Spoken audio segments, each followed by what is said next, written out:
سلام او مینا قدرمنو دوستانو، امید لرم چې ټول به روغ جوړ یې. تاسو سره د سعودي عربستان په اړه یو تازه خبر شریکوم چې شاه سلمان بن عبدالعزیز خپل قوم ته په یو تازه پیغام کې څه ویلي دي او مسجد الحرام او مسجد نبوی ولې بند کړی شول. ویډیو را سره تر اخره وګورئ چې د ټول حقیقت نه خبر شئ.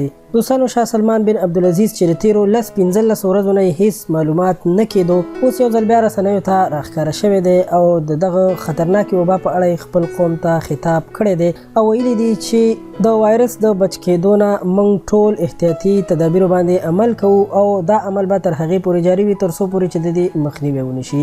دا پیغام هغه د سعودي عوامو ته په خپله یوه تازه بیانیه کې کړی دی. هغه زیاته کړه چې زه په تاسو ټولو باندې غږ کوم چې په دې وخت کې ټوله دنیا د مشکلاتو سره مخ ده او راتلونکي وخت د دې وبا نه د خلاصۍ لپاره باید موږ لاس په کار شو او د دې مخنیوی وکړو. او که اوس موږ احتیاطي تدابیر اختیار نه کړو نو د دې نه وروسته دا ویره ده چې دا وبا ډیره په تیزۍ سره په ټول سعودي عربستان کې خوره شي او بیا به مخنیوی ډیر ګران وي.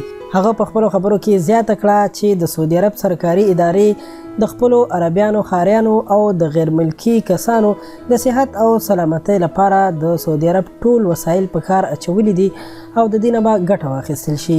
د یادولو وړ ده چې د سعودي چارواکو امر کړی دی چې سر له سبا نه به په مسجد الحرام او مسجد نبوي کې په منځونو باندې پابندي وي او دغه مسجدونه تر هغې پورې بند کړی شول تر څو پورې چې د دې وایرس مخنیوی نه وي شوی. نن د جمعې په ورځ هم په مسجد الحرام او مسجد نبوي کې د جمعې د منځونو اجازه ورنه کړې شوه او چارواکو ویل چې هیڅوک اجازه نه لري چې مسجدونو ته دننه لاړ شي. د دې نه وړاندې هم په ټول سعودي عربستان کې مسجدونه بند کړي شوي دي او خلکو ته وایي چې په کورونو کې پاتې شئ او په کورونو کې منځونه وکړئ. تر دې دمه هوټلونه هم بند دي او په هوټلونو کې تیار پارسل یعنی تیار خوراکونه ملاویږي تر څو هر څوک یې واخلي او تر کوره یوسي او کور کې بیا خوراک وکړي. تر دې دمه په ټول سعودي عربستان کې 240 کسان په دې وبا باندې اخته شوي دي خو تر اوسه پورې د مرګ کوم خبر نه دی راغلی.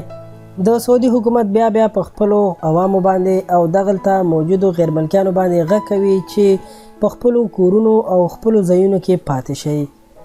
د یادولو وړ ده چې اوس مهال په سعودي عربستان کې د سامان اخیستلو لوی سټورونه خلاص دي خو هر څوک چې د سامان اخیستلو لپاره دغه سټورونو ته ورننوځي نو بهر د لاسونو مینځلو سیستم جوړ شوی دی چې په هغې باندې اول د لاسونو مینځلو مایع سره لاسونه ومینځي، بیا د هغې نه وروسته ماسک واچوي او سټور ته ورننوځي. کله چې بیرته له سټور څخه راوځي او د ضرورت سامان واخلي نو بیا به بهر هم بیرته لاسونه مینځي او بیا به د خپل کور اړخته ځي.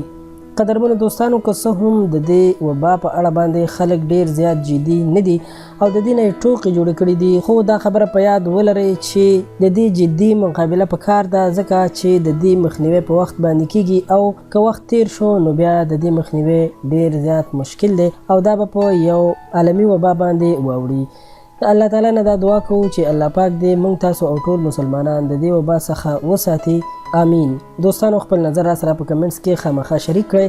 که ویډیو مو خوښه شوې وي در سره خامخا لایک کړئ او که غواړئ چې په آینده کې هم زموږ همدغسې ویډیوګانې تاسو ته در ورسیږي نو زموږ چینل پښتو پوسټ خامخا سبسکرایب کړئ، ورسره خوا کې د ګنټۍ نشان هم وهئ چې زموږ د هرې راتلونکې ویډیو خبر تاسو ته درکړل شي. ډیره مننه.